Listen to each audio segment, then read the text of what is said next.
Just want to give a quick clarification before we begin. This video is a compilation of videos I made about the Santa Clauses Season 1 and also the original Santa Claus Trilogy. Those videos were made a while ago, so you might notice a little bit of a difference in how I talk and everything. I trimmed out some of the stuff that should have been trimmed out to begin with, so this is going to be a bit shorter than the original videos were all put together. I'll be unlisting the original versions of these videos, but I'll still have them in a playlist just in case. I wanted to make sure that I got this compilation out before Season 2 begins. I don't know if it would have been better for me to just remake my videos about the Santa Clauses Season 1, but I kind of don't have time for that, so here we are. So enjoy the romance in the Santa Clauses Season 1 and the original Santa Claus Trilogy.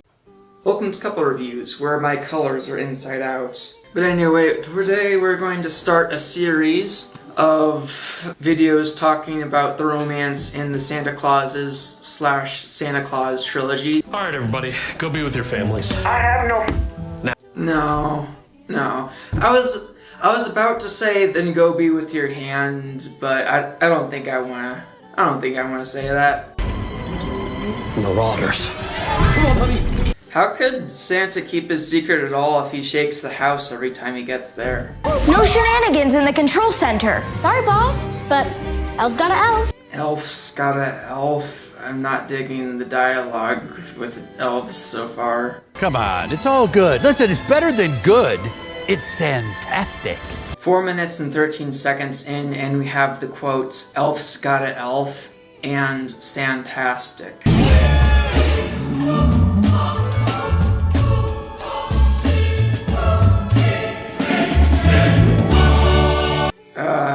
That was, nightmare fuel. You ever look up past Mrs. Claus's? She doesn't even have a first name. That's not true. I have a first name. No, you don't. I do. It's Nancy. Carol. No. Nanta. What? Her name's Carol, by the way. Which means you've all earned a huge vacation.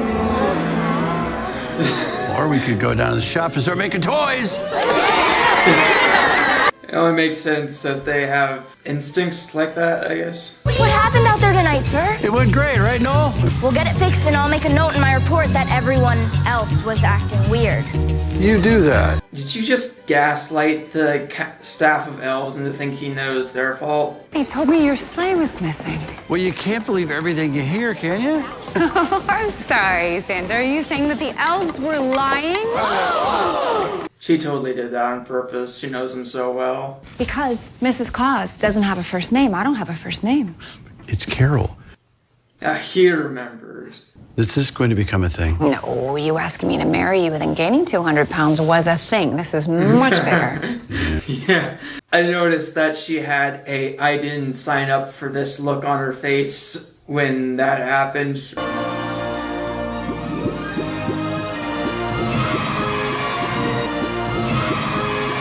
Is there some way I can delegate this to somebody else? Ooh, that's exciting. How about all girls are nice and all boys are naughty? Oh, she needs to be fired. If the genders were reversed, that guy would be thrown out the window for saying such things. Why is she not thrown out the window?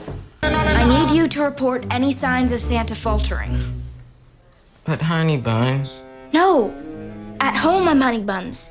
At work, I'm your boss.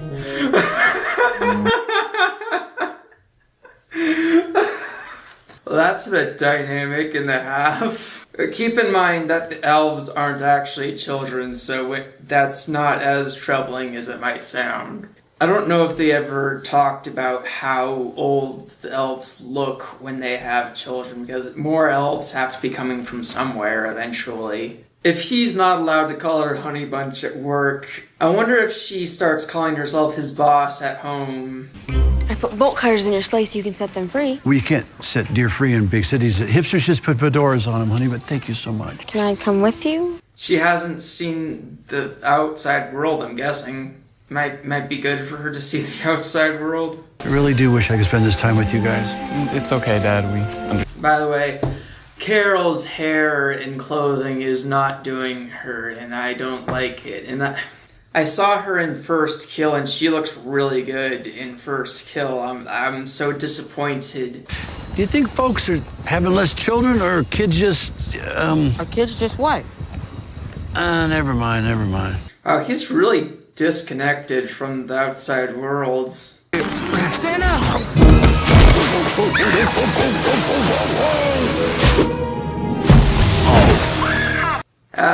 Fell off the roof. I guess Noel is Santa Claus now. Oh wait, he can't be Santa Claus because he's an elf. I forgot that the North Pole operates by apartheid. They never use that word, but that's, when you think about it, that's exactly how it is. What happened was Santa has been losing his magic because the kids of the world aren't believing in him as much. He's been denying it and denying it, even though his wife is very concerned about him and he's seen the doctor about his lack of magic. And Noel, the guy who goes out on Christmas Eve with him, has been keeping the secret and not telling his honey bunch / boss the truth about his problems because he doesn't want to betray Santa. Now Santa just fell off the roof, which he might take that as a sign that he should retire. Sort of, they talked about how he's getting old, and Mrs. Claus was bringing up the fact that a lot of guys his age retire. Also, they brought up that no one talks about the old Mrs. Claus, and in the first movie, after the earlier Santa Claus died, there wasn't a Mrs. Claus at the North Pole waiting for him, and no one brought her up ever. Also, before we start the next episode, I'm going to talk a little bit about the original Santa Claus movie. In the Santa Claus 1, Scott Calvin, aka Santa Claus, was divorced and doing joint custody or whatever you call it with their son, and they never even bring up the idea of Scott and his ex-wife getting back together. He doesn't want her back. That's normally when you have the joint custody kids in TV shows and movies, normally the goal is to get back with the ex-wife, but they don't even entertain that as an idea. She's having a healthy relationship with another guy named Neil. Wow, my gloves are shedding unexpectedly. I did not expect my gloves to shed like that. I mean, Scott is annoyed with Neil and trying to compete with Neil, but that's not because he wants his ex-wife back. It's because he's competing as a father figure to Charlie. They never say why they get divorced. Maybe, I guess my fellow Christians can just headcanon it that there was cheating involved so that they can have a justified divorce. I think the Bible kind of says something like, divorces are no good unless there's sexual immorality going on. And the thing is, Neil is designed to not really be a bad guy as much as he's just annoying to Scott. And they kind of form a friendship as the movies go on. Well, at least he's someone who's there for Scott. And Neil and the ex-wife are thinking that Scott is pretending to be Santa Claus to get Charlie to like him more. So they try to take away Scott's visitation rights, which eventually they find out that he actually is Santa, so they stop trying to take away his visitation rights and then they stay friends. I imagine that there would be a level of awkwardness to that, but there doesn't seem to be in the movies. The ex-wife, I forget her name, the ex-wife and Neil have this, it's like they're weirdly a part of Scott's family going forwards, where they have the son in common, so they're in touch a lot. They try to help Scott, and when they have a daughter, that daughter calls him Uncle Scott. I don't know how often that happens in real life, but okay. I mean, the real meat of the romance in the Santa Claus trilogy came from Santa Claus 2, because that's when Carol came in, but we'll get to Santa Claus 2 later. I'm gonna jump into episode 2 of the Santa Clauses. Is this really it? All the things I never got to do. Christmases I never had with my family. He's fine. He just has it ingrained in his head that if you fall off a roof, you die. Wait a second. I just hope Carol doesn't remarry. Wait, did you say does or doesn't? Hang on. If he said doesn't, that's awfully selfish of him. And Betty. I just hope Carol doesn't remarry. Doesn't remit. What? You should want Carol to be happy in her life after you. That's selfish. I don't like that. Let's go, but don't tell anybody I fell off the roof. Got it. No one but Betty. Not Betty, nobody. Is Betty Honeybunch? I forgot what her actual name is. There's been an incident, but don't panic, okay? Don't panic. I say don't panic, but I'm totally panicking. What are you panicking about? Too many boys on the nice list? You shut up. The big man fell off the roof. Oh, Scott. It was horrible. My whole life flashed before my eyes. Santa was in it more than you. I'm so sorry I lied to you. Well, what's important is that you tell the truth now, and you should spend more time with her to even out with Santa. You did good. Sus Eustace Claus, what in the green eggs and ham is that? Not Seuss Use's successor. Susan's. So the C makes a K sound and a S sound, even though there's only one C. How does that work? It means retirement in Latin. Oh, okay. Or worried. Even Cal was aware that something was wrong. So his name's Cal? Did they retcon his name being Buddy Claus like it was at the end of Santa Claus 3? We named him after his grandpa. That's right. Say hello to Buddy Claus. Christmas is not Santa's birthday. It's Jesus' birthday. Well, it's when we celebrate Jesus' birthday. I think I can save us both all that time. I've already picked my replacement.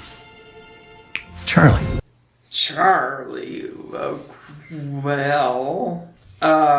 spray paint in the gym, Charlie. Rebelled against the principal who became his mom, Charlie. The guy who tells the judge that you told him he's Santa Claus, Charlie. Been on the naughty list, Charlie. Plain milk is fine, Charlie. I'm not sure about this.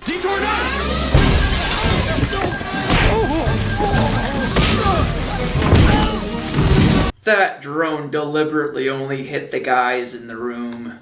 First, they want to put all the guys on the naughty list, and then they only hit the faces of the guys in the room. Oh, I wasn't sure he was going to be in this series, huh? Oh, I guess this is a little bit of awkward timing since we haven't talked about Santa Claus 2, but since they brought in Charlie, I wanted to say that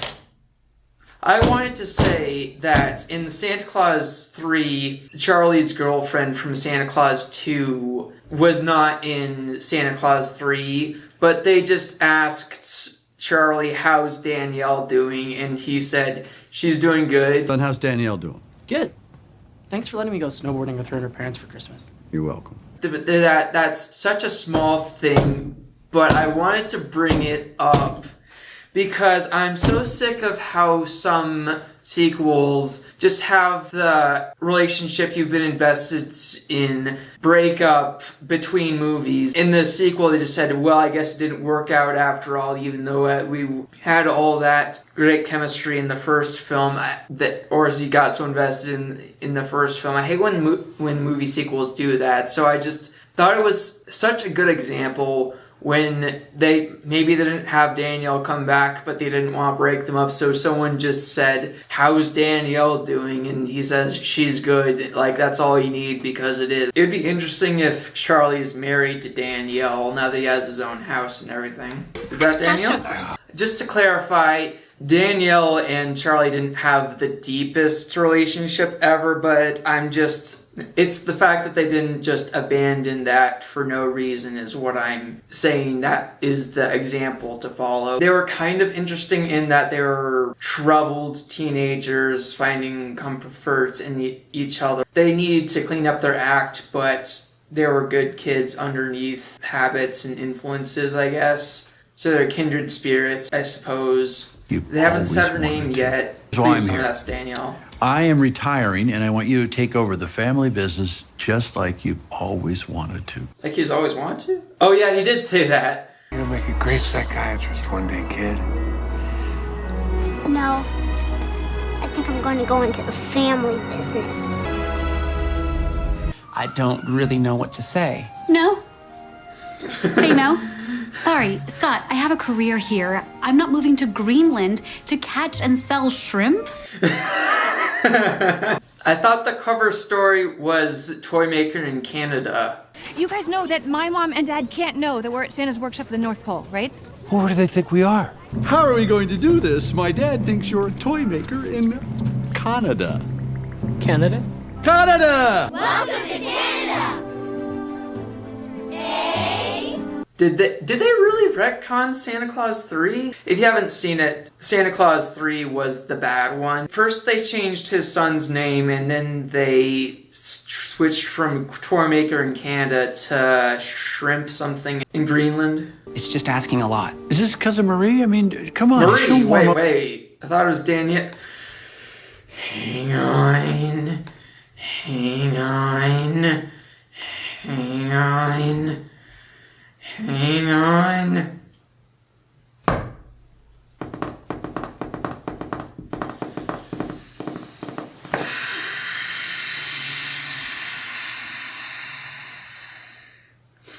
I just rambled about how they didn't unnecessarily break up Charlie and Danielle between sequels, and how that was a good example for other sequels, and how I'm finding out that Charlie married this Marie person. We're calling her Mrs. Claus. About that, Dad. It's not the best place to raise kids. Well, that's fair. I mean, you've seen the psychological effects that it's had on your kids, and even Carol in Santa Claus 3, which, I mean, we're probably retconning, so I guess that doesn't count. Cal and is Sandra okay? No, they're not. You said that Cal's not even aware that he's wearing pajamas. That's how incompetent he is. And Sandra has been talking to animals because she has no friends her age, as was discussed. So no, they're not doing okay. I am starting to think you don't run a shrimp company. Yeah, Someone's eating shrimp next to us, so I thought of shrimp. That's the best I could come up with. So you lied? You literally couldn't even remember Toy Maker in Canada, which was a better cover. It's actually crazier than that, and Charlie's gonna have a great time explaining to you after I'm gone, because I have a. I was just gonna leave him with that to tell her that he's Santa Claus. Wow, that he couldn't be bothered to work a little magic to prove it, so she doesn't break up with him and call off the engagement because he thinks that his dad's Santa Claus. Can I ask you something about the previous Mrs. Claus? I'm not allowed to discuss those who came before. Okay, that kind of explains a lot. You know who would be a great Santa? You. Elves can't be Santa. Of course elves can't be Santa. There's apartheid in place. Everyone knows this. I'm just happy to serve. We did a study on human kids raised here, and the conclusion is that they turn out very weird. How many kids have been raised here? 2. They did a study on just them. Why does Mrs. Claus have to look like a time-worn, overstuffed armchair? This is exactly how I'm perceived. Dumpy. Void of all personality and appeal, and somehow humorless while still providing comic relief. After all this time of her being Mrs. Claus, you'd think that she would have had time to change her reputation, at least as it is around the North Pole. Why does Mrs. Claus have to look like a time-worn, overstuffed armchair? You know what? Why does Mrs. Claus have to look like a time-worn, overstuffed armchair? This show is trying to say, why is Mrs. Claus like this? Meanwhile, it's making Mrs. Claus look like this when she is capable of looking so much better than this. When they have Elizabeth Mitchell playing Mrs. Claus, why do they have her looking like that? And then say, it feels like the show is doing the same thing that it accuses other depictions of Mrs. Claus of doing, and then patting itself on the back. You know what would have been better is if she did look, how she normally looks in other roles and in real life, but then her reputation is still of the time-worn, overstuffed armchair in the popcorn holders or whatever it was. That would have been more acceptable for them to do. My Christmas gift. I miss her too. Oh, she's dead. In this franchise, I was expecting divorced. Huh. That's a breath of fresh air. Something's going on between you and Santa. The secret meetings, the whisperings and whatnot. Again, remember that the elves are much older than they look, so that this isn't that crazy what he's talking about. It's actually nice to see you still get jealous. Of course I'm jealous. Santa is everything to me. That was pretty funny. That was pretty funny. I'll take care of this. Aww. Did she also show you that big binder of possible replacements? I think she has one for new nose, too. New nose in what way? To replace Santa's helper or to replace Honey Bunch? One of those options would kind of, it would kind of make sense for her to not want to be second to Santa anymore. That's kind of pretty unhealthy for her to do that. Mrs. Claus, feeling useless. I'd appreciate it. Never said useless. And you kids. Glad he's been listening to her so well. I love it here. I mean, is it weird? Sure. Are my braces made of sugar? Yeah. What? Get those things off this instant. Well, every journey begins with the first step, and I'm ready to take mine. Yes, that's good first steps. What is this about? And what happened to Mrs. Claus? Oh, yeah. She looks unblurred. Oh, yes. Yes. Much better. So much better. Why was she not looking like that before? Did you change your mind? Because I can't go back to the bun. You shouldn't. They didn't seem to care about the previous Santa disappearing. They didn't even shed a tear. And if they do that for me, it'd be like it didn't matter. You matter to her, and that's what's important. Oh, also we have kids who I guess you matter to. I, Santa Claus, have decided to retire.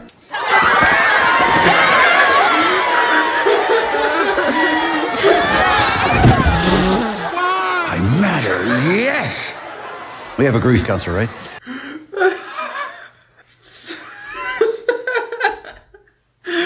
So, we start bringing in candidates? Yeah, bringing in new candidates. Tim, as you bring in candidates to replace you, do not consider Chris Evans. I know he did a good job as Captain America, but just trust me when I say he cannot do what you do. If you truly can't do it anymore, then Patrick Warburton is an acceptable replacement. For those of you who don't know, Patrick Warburton played Buzz Lightyear in Buzz Lightyear of Star Command, the series. Dad, what were you looking at? Don't worry about it, sweetie. I was just watching porn. Simon Choxy, you've been summoned to the North Pole. Hey, first of all, I don't go anywhere without my daughter, and second of all, She's evil. She's so evil. So, my thoughts on this series so far. Not bad. I think the second episode was a bit better than the first episode. In case I edited a lot of it out, long story short, Scott decided to retire as Santa and move out of the North Pole for the sake of his kids and his wife, since it's not really good for them it hasn't been good for them to spend all their time at the North Pole, and for Carol to be in the role of Mrs. Claus for so long. So they're searching for a replacement Santa Claus. I think the second episode was a bit better than the first episode. The first episode had a few too many broken lines of dialogue, but I think it recovered alright. It's probably why they put the first two episodes up on the same day. So far, not bad. I'll keep watching for sure. Much better, right?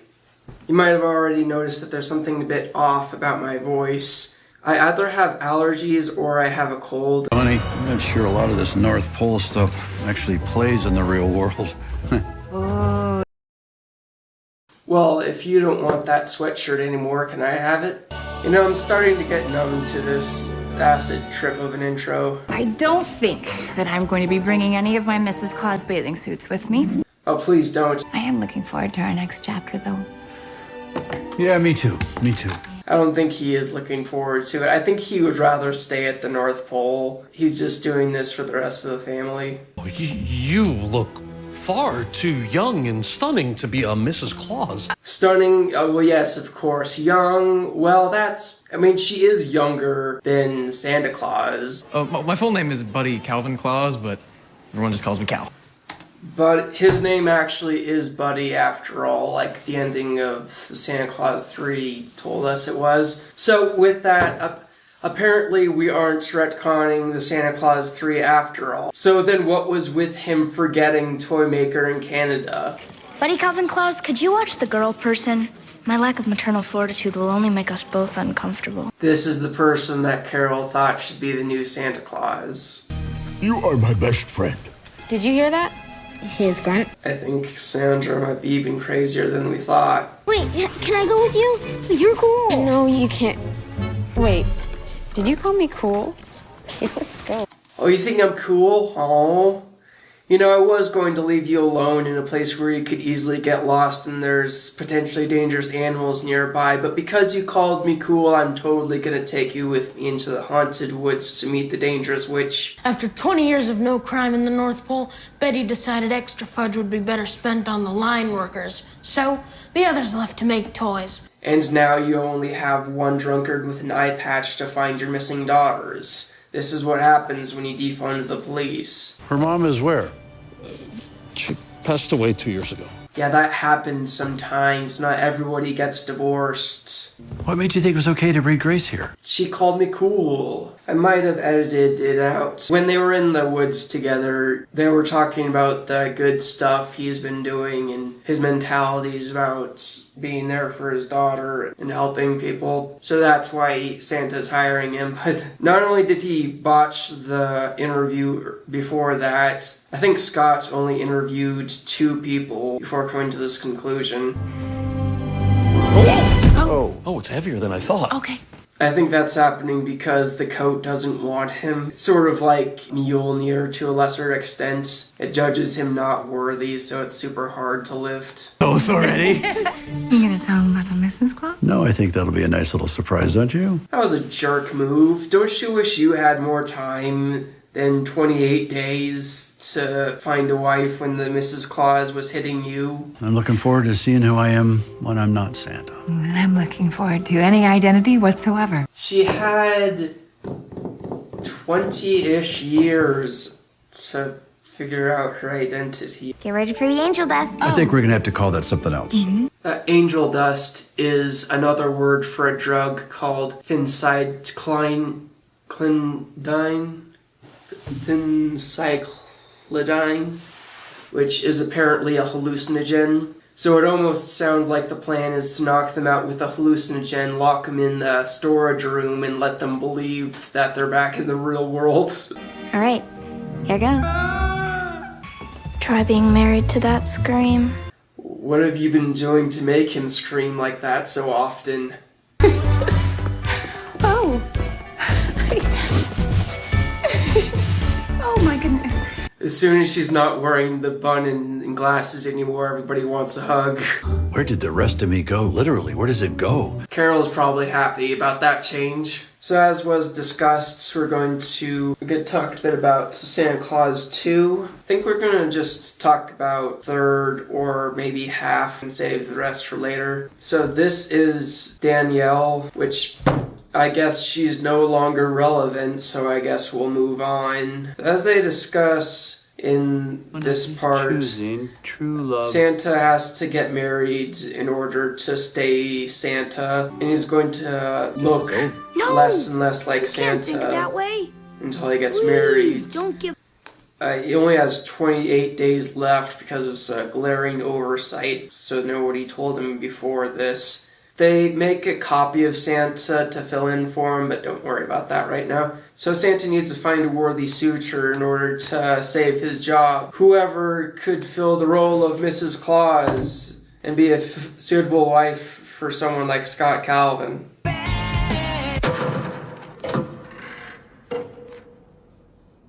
Hello, Charlie. Yep, that'll work. I think Carol lost a lot of her original personality after Santa Claus 2. She's almost a completely different person in Santa Claus 3, and she hasn't had that same strictness in Santa Clauses. Principal Newman. Yeah, I haven't seen you since the last time Charlie was in trouble. Well, maybe if you spent more time with your son, there would be fewer problems. Maybe, but then I wouldn't get to spend so much time with you, which is always such a pleasure. When you think about it, that is exactly what he needs, is someone to remind him to be a dad to Charlie, since he hasn't been doing that. All the elves are yes men, so he kind of needs someone who isn't afraid to tell him what he's been screwing up at. Good morning, Principal Newman. Mr. Picardo, I want you to look into my eyes. It's dark, and it's cold. Keep this up and you will spend the rest of your life stabbing trash by the highway. Do I make myself clear? Now, she might come across as cold and uncaring, but she's telling these kids this stuff because she cares about their future. So, like Santa, she cares about kids. She just expresses that in a different way most of the time, in this movie at least. It feels to me like you're trying to get someone's attention. Just look straight at him. It's 4 weeks until Christmas. That's a major holiday in December. Oh. I love how she plays along with sarcasm. Spending any of that money on holiday decorations would take away from the things that truly matter. Forgive me, but I think holiday cheer really matters. So as you can see, Carol is a lot more practically minded, while Scott, he's wanting to do the fun stuff and be the fun parent and be positive and bring Christmas cheer, while Carol is able to fill in the gaps that his mentalities leave behind. And she's right when she says that they need to save money for the stuff that actually is important for their education. They don't really use that in the story going forward, but it does make sense for her to have this stuff. And you're not going to do it again. Promise me. Okay. There you go. He's good to his word. Won't do it again. Meeting's adjourned. It most certainly is not, Charlie. You know what else? Here's a little donation. Buy yourself a wreath. I wonder where Charlie gets that disrespect for authority from. And I love how Carol was introduced. She's not at all presented the way a love interest usually is. She almost looks like the villain at first, but as the movie goes on, you more and more see that she really has no malevolent intentions. I got a needlepoint sweater, a minivan. See you in about 8 minutes. I wonder if it is actually 8 minutes of screen time when he sees them next. Hang on. No. That would have been funny if it actually is 8 minutes of screen time. Scott? Hey. Tracy. Yeah. So this blind date, Scott needs to find a wife, so his ex-wife set him up on a blind date with this lady, and she's just perfect for the blind date. For reasons you'll see in a second. Whoa, look at the sweater. My Christmas charm bracelet. Christmas charm. So she's a character who at first seems like the perfect candidate to be Mrs. Claus. She's got the Christmas spirit, obviously, and the warmness and energy you would expect from a Mrs. Claus. But, hang on. Making a sleigh ride. Good. Santa shirt, reindeer skirts. Oh. Her personality isn't actually suited well for Scott Calvin, since he can't really deal with stuff like this. It kind of scared me a little bit. If you're the kind of man that can't support a woman's ambition, then I don't think there's any reason to continue this date.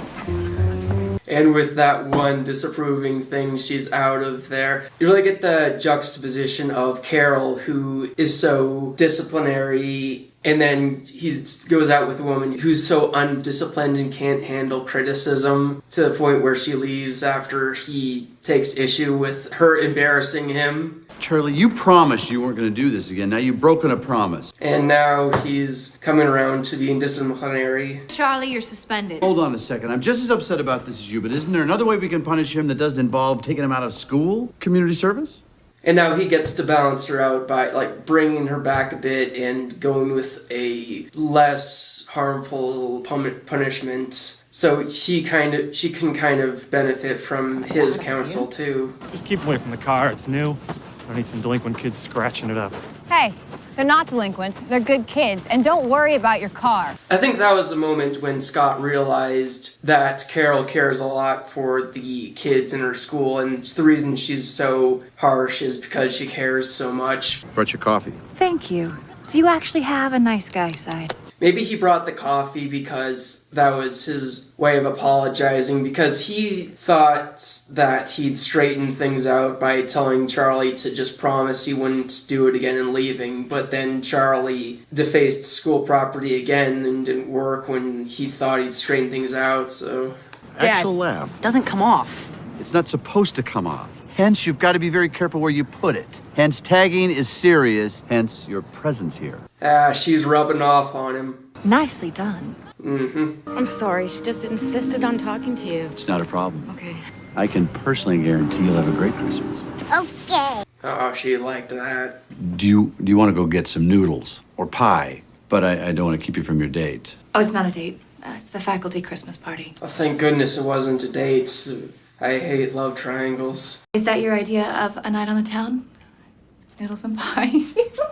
He's a bit detached from the outside world. He's been in the North Pole for too long. I think I'm just going to cover the sleigh ride parts, and then we'll call it good until the next episode. Yeah, I can't wait till it's over. It's noisy. When did you become such a cynic? I can see that her not liking Christmas was a very big problem for him. I used to love Christmas too. It was my favorite time of year because it was the only day that my parents didn't fight. I believed in Santa so much that I would get in fights at school with kids who tried to tell me that he didn't exist. And one day I came home with a bloody nose. Why do I want so badly to see a flashback of Child Carol in a fist fight at school? Why do I want that? So obviously with Carol's backstory, there's hopefulness that's been lost in her adulthood. Maybe she needs to get some of that back, and maybe Scott might be the person to bring some of that hopefulness back to her. So that's roughly halfway through. Welcome to Couple Reviews, where I must redeem myself. The romance in The Santa Clauses Part 2 was admittedly suboptimal because of the stupid cold. I struggled to think of stuff to say, and then when I got to the editing process, I was in this mood of it's not good enough, nothing's good enough, edit it all out.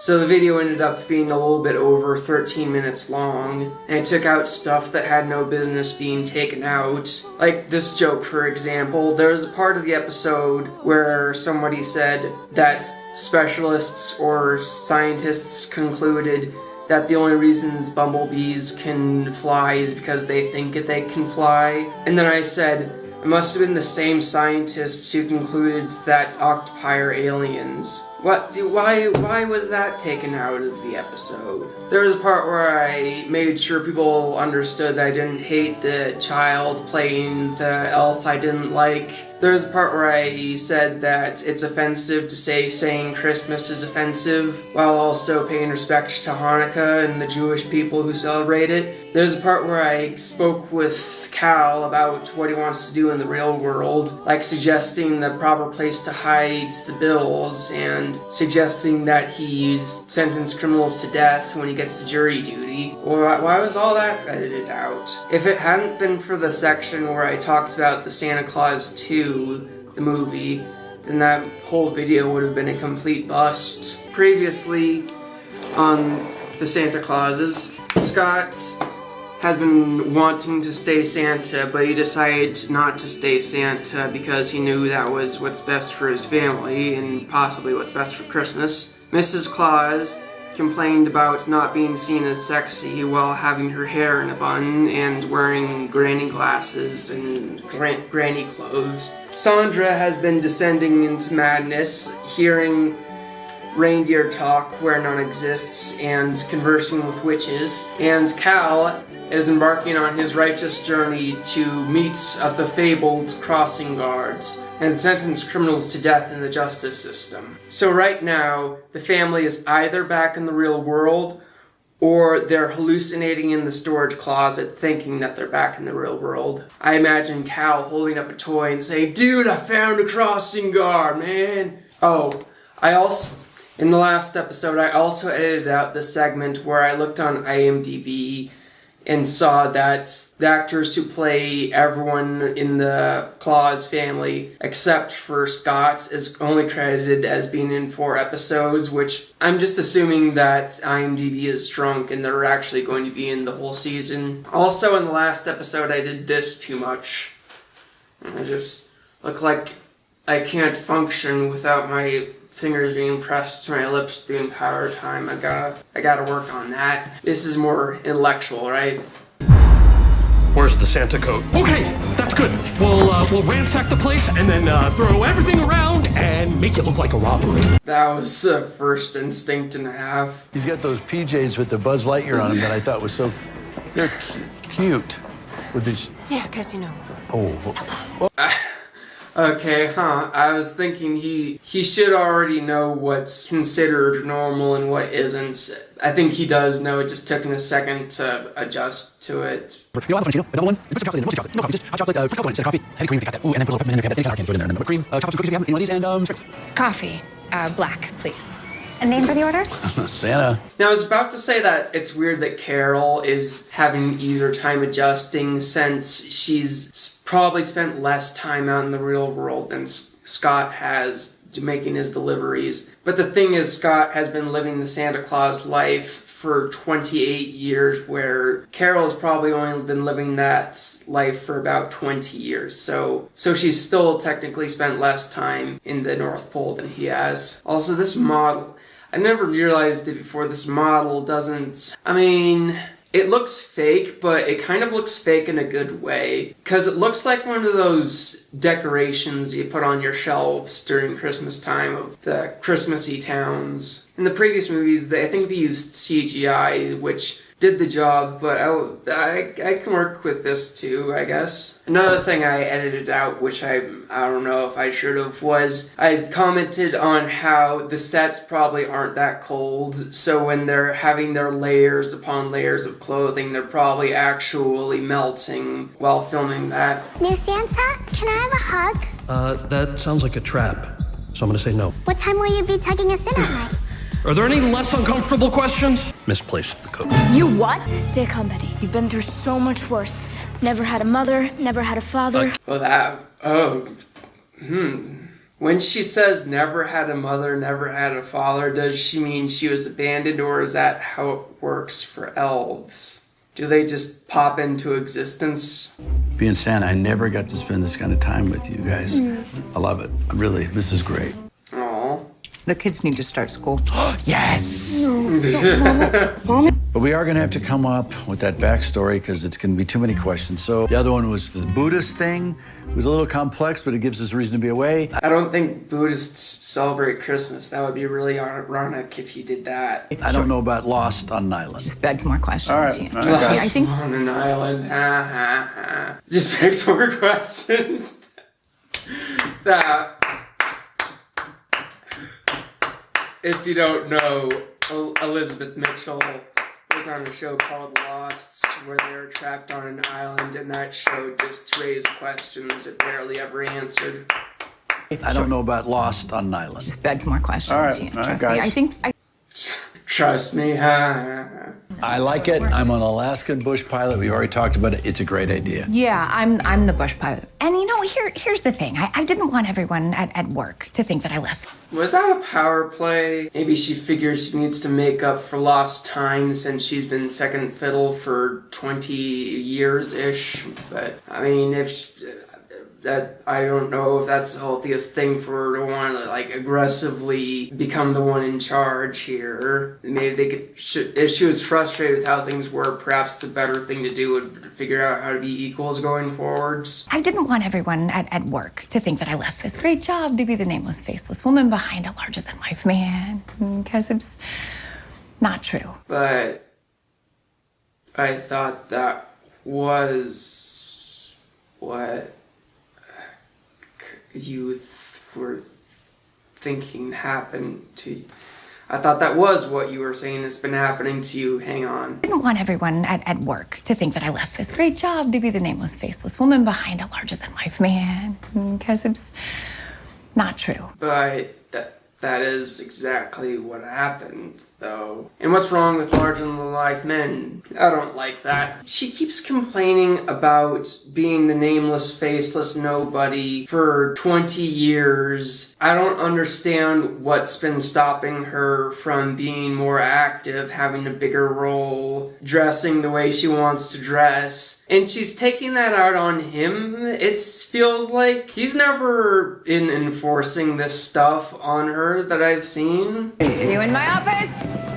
Whoa, sorry, muscle memory. Yeah, detention. I used to like that. That was a good memory for me. You didn't used to like it. Roll clips of Scott liking the disciplinary meetings. Well, no, there's something about that woman that makes me want to face public property. Hey! No other recourse then to suspend? Excuse me. Is there a rest stop between here and the end of the lecture?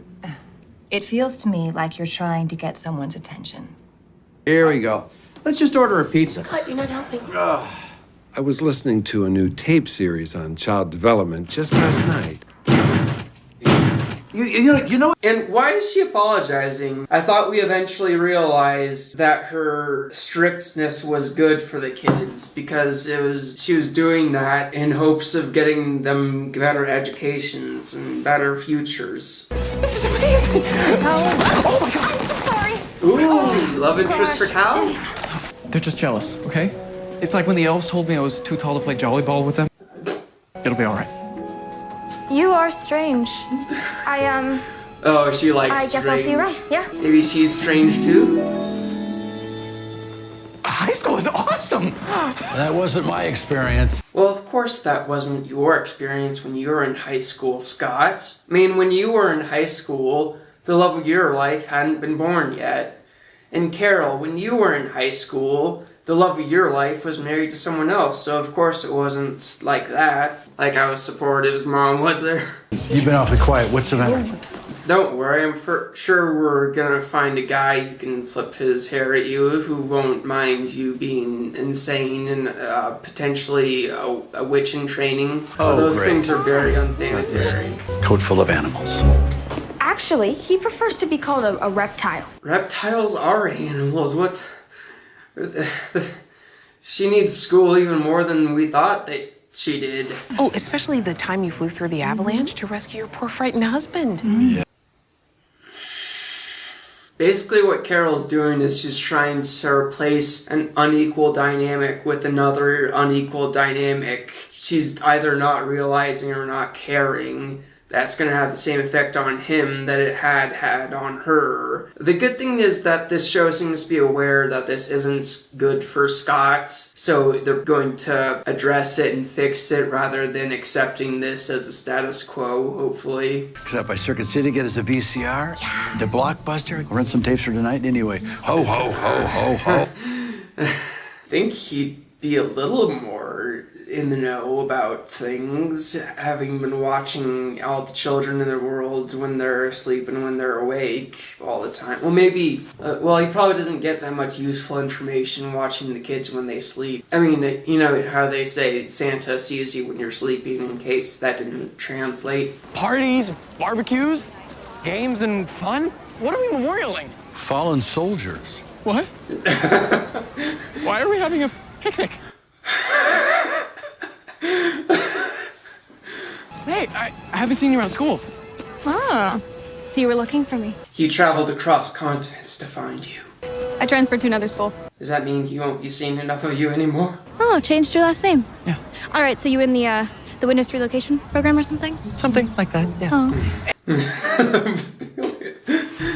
Well, he's starting things off with honest communication and lack of secrets. That's good. That's good. Anyways, tell me about you. Like, what kind of human stuff do you do? Have you been to a bank? With money and stuff? Yeah.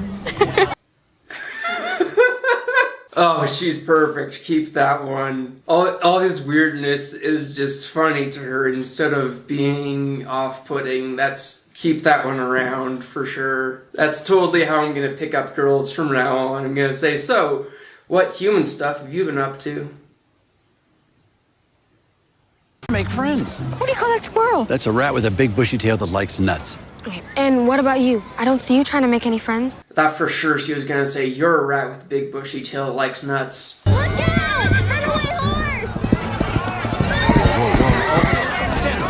I don't know, she's gonna try and talk to it, expect it to talk back. Or she could catch up to the horse with superhuman speed. Seriously, she just chased after and caught up to a wild horse that ran off. It's true. I was scared. I saw a bee. What did you say? Maybe they are trapped in the storage closet hallucinating all this. Unless she has a magic in her system that can enable her to run that fast, which I will accept. But not that, of course, she cannot have magic in her system that's allowing her to hear what animals are saying. That's just her being crazy, of course.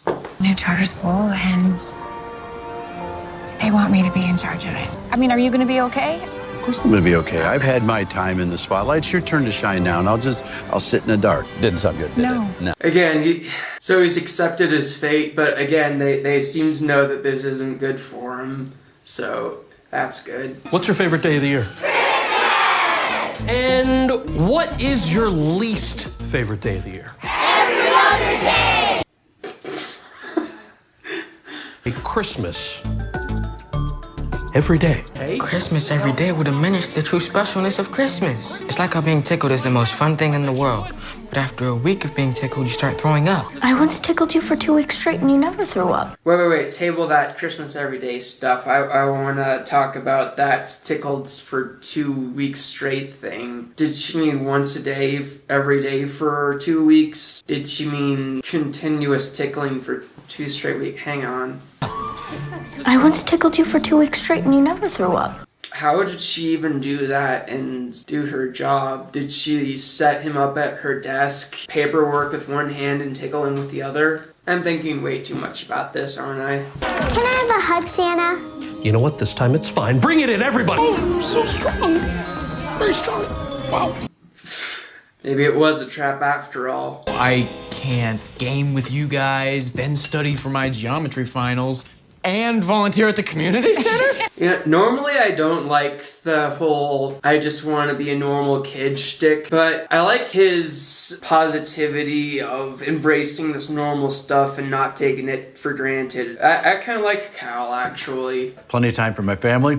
Who's up to play that terrible sheep game? I'm sorry. I'm hanging out with the horse girl. Human girl. Oh, not. You know what? I've got. Perfect, because what I'll do is, I guess I will clear the table. Wow, being in the real world really sucks for Scott. If only there was a place out there for a guy with years of corporate experience and endless toy creating creativity, decades of leadership skills, and a deep understanding of how to make a successful marriage, having lived an unsuccessful marriage and then a successful marriage. And it's not like he can use his endless free time and wealth of knowledge to write a book or something. Sure is.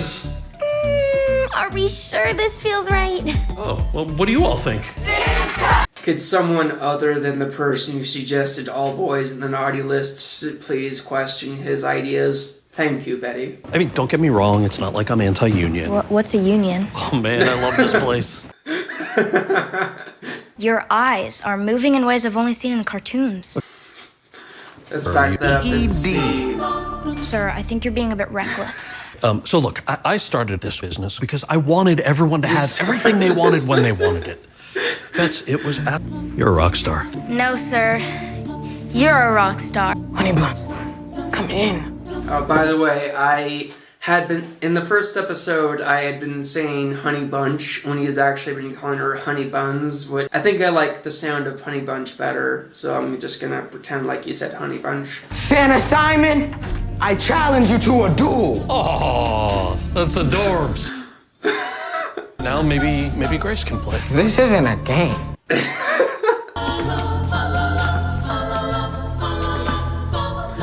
Thank you. Take a nice long bubblegum bath and we'll talk about this later. Men. Men? You listen up and you listen good, Betty. He's the one trying to actually get stuff done around here while you're being a yes man to the guy.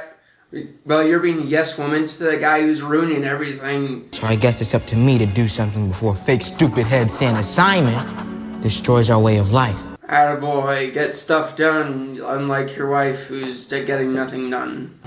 She's never gonna get that letter, is she? Have you seen Noel? He didn't come home last night. Men, am I right? Don't encourage her. Well, actually, that might have been a good way of throwing that back in her face, depending on how you look at it. I told you, I left her the note, and she still hasn't come looking for me, which means she doesn't care anymore. She cares about you. Yeah, but she didn't see the note, so now there's imaginary problems tearing the marriage apart. Murray's been decapitated!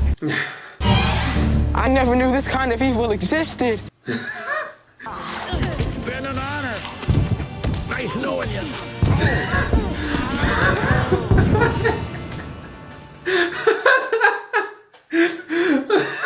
I just got fired for getting into a snowball fight. Did you win? What? It's just a fluke that I'm even Santa Claus. And then I get married to you. I love being married to you. That's because of the Mrs. Claus. I just go one Claus to another, you know? He's trying to do my job. This measures Christmas spirit. Look how dark it's getting. Finally stepping up to him, huh? I don't feel too good. Mr. Stark. Mr. Stark. This is perfectly normal. In the entire history of the North Pole, an elf has never just vanished. If elves don't just disappear, then what happened to Bernard, Curtis, and Judy? Second you step foot in the North Pole. It looks like your days as head elf are over. Are you about to put a hit out on Santa at the witch's house? I need to get in touch with him. Oh, Scott Calvin. Not him. Him. Now and forever, I will be Santa Claus for my family. Aww. All these months, you haven't kissed her, huh? Well, not everyone dates for 6 minutes and then, gets married like us. I'm going to spend Christmas with my family. Aww.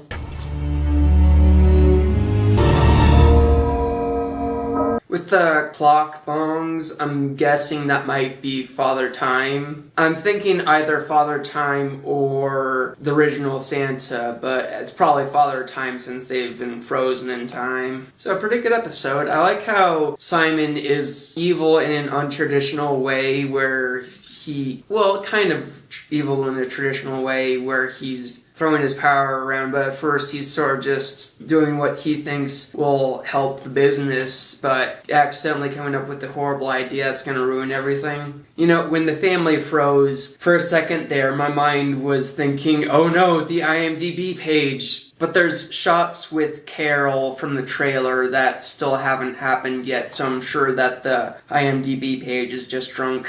In fact, let's take another look at it.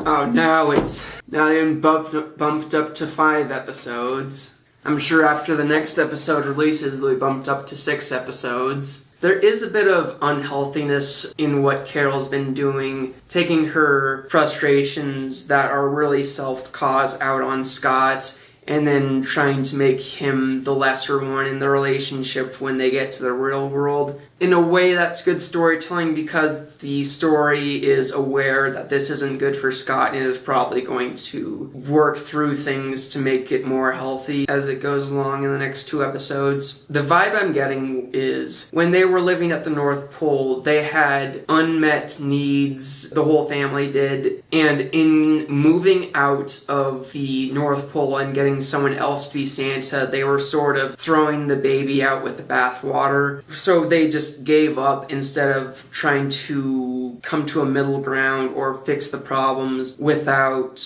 abandoning the Santa Claus mantle. Scott never really wanted to quit being Santa. He just felt like he had to for his family and because his magic is failing. But what he needs to do is figure out a way to have his kids be around other kids while also being able to go to the North Pole, and he needs to figure out how to bring Christmas cheer back while he stays Santa. And Carol needs to figure out a way to, it's pretty obvious how to do it.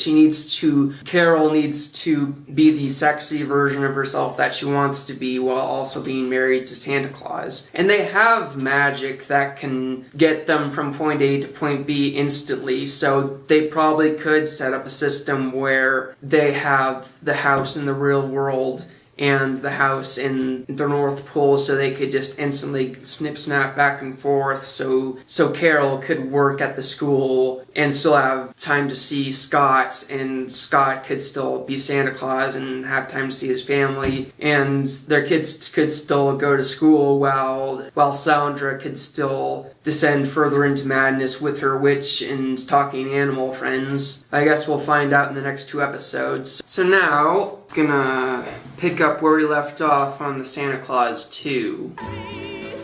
So she takes him to the school teachers get-together Christmas shindig, and it's really boring, but he decides, wait, what if it wasn't boring? So he decides to throw this Secret Santa thing where he uses his Santa powers to get the people here what they've always wanted for Christmas. For the caroling. I think Carol... And Carol is right about the caroling. Not sure what he's doing at first. I'm talking mistaken when I saw this. What's in here?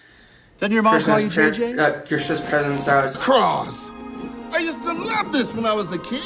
And everybody starts embracing their childish Christmas sides and I don't know, these toy things that they always want since they were kids, which perhaps the previous Santa didn't do his job very well since they didn't already have these toys when they were kids. Deep lore aside, she figures out that he was the one who got him the presents, which is kind of obvious. Sometimes you don't need to know all the answers. Come on, we're not gonna save the paper. Her present that she always wanted, and it's this doll thing, I think. It's baby doll. Yeah, look at her trying not to cry. Did you investigate us? No, I wouldn't do that. I wouldn't do that. I don't know how you did it. It's like some kind of magic. Funny you should say. Pretty much the last day I have. He had a finite supply of magic because he'd been desantifying, so that was the last of it. You missed. I'm sorry. No, don't be sorry. Be sorry that you hit right there. You're supposed to aim for this right there, so you could apologize for that, but there's time to rectify your mistake. I'm real good at this. Yeah, last time he got divorced. Hi! Oh, Merry Christmas! Yeah, there's a fake toy Santa doing his dictator shtick, but don't worry about that right now. What I call community service. Here she comes, look down. Attention to you hooligans behind that snowbank. You have snowballed the wrong house. Your dad is hanging out with Principal Newman? Yeah, good for him for that. Dating her? Hopefully so, yes. Help the ones you love. And a Merry Christmas. That is really gross, man. That's not gross, that's man points. Hit him with the snowball. I think you hit him with the snowball for the wrong reasons, but you did the right thing anyway. Oh, that was so cute. Let's play that again.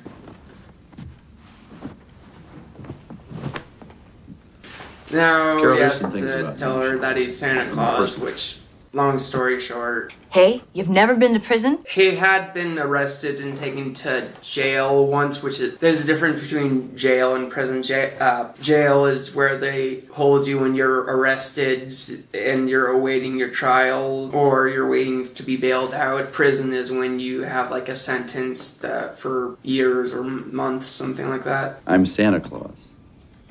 What? It was a bit irresponsible of him to not save some of his magic to show some definitive proof at this point. He could have spared, like, the snowing that he used on the sleigh ride. But you've got to connect the dots. Think about all the things that have happened with me.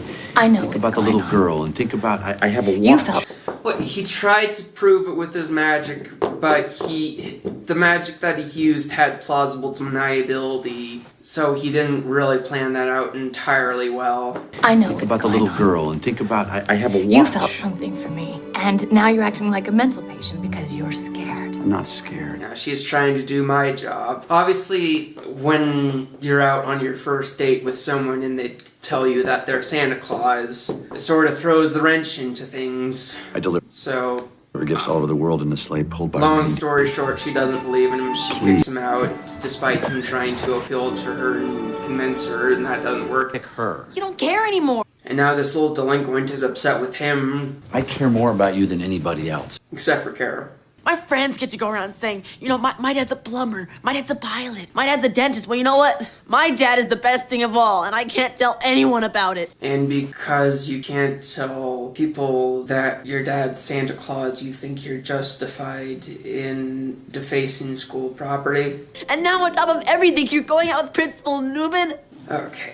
Charlie has this rivalry against Principal Newman, aka Carol, and he's upset with his father for siding with his enemy over him. But the thing that Charlie doesn't understand is that his father is 150% justified in siding with his enemy over him. It's not Scott's fault that Charlie doesn't have the emotional maturity to accept that this is the way things need to be with keeping the secrets and acknowledging that he's still wrong to deface school property, even if he's doing it because this is hard for him. And not only does he not recognize that he shouldn't be acting out like this, even though it's hard for him, he thinks that his dad is in the wrong for dating a wonderful young woman, comparatively young, you know what I mean, who is trying to help kids be the best that they can be.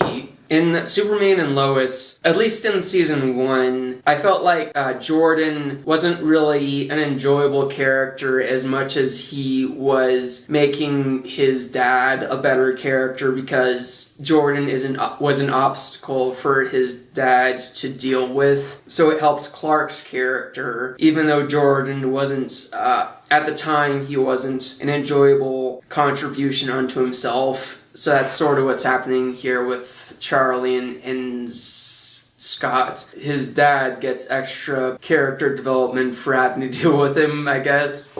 So long story short, the nice one gets him to forgive his dad. And there's more of a dictator fake Santa Claus, but still don't worry about that right now. Curtis tells Scott that there's trouble at the North Pole.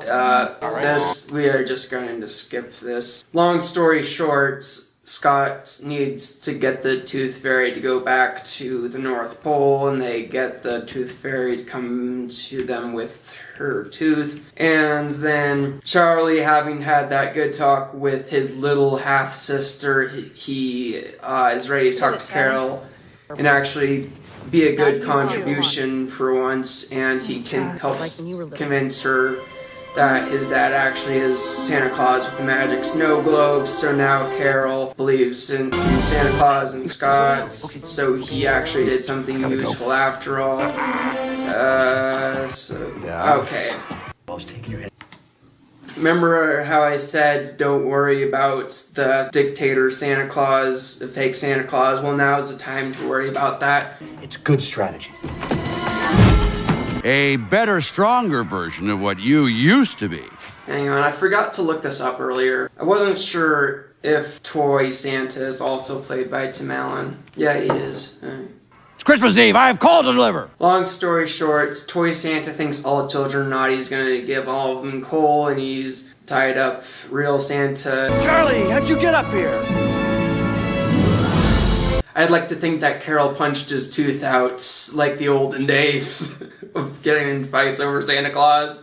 Has a beautiful smile. Thank you for she does. Yeah, so obviously now that she believes in Santa Claus and that was their sole reason for breaking up, they're good to go now. So Toy Santa flies off, and the only thing that can stop a plastic Tim Allen Santa Claus is a flash Tim Allen Santa Claus. So he gets this drugged out reindeer, perhaps, and goes off to... that is what a taste of our fury. Let's get up and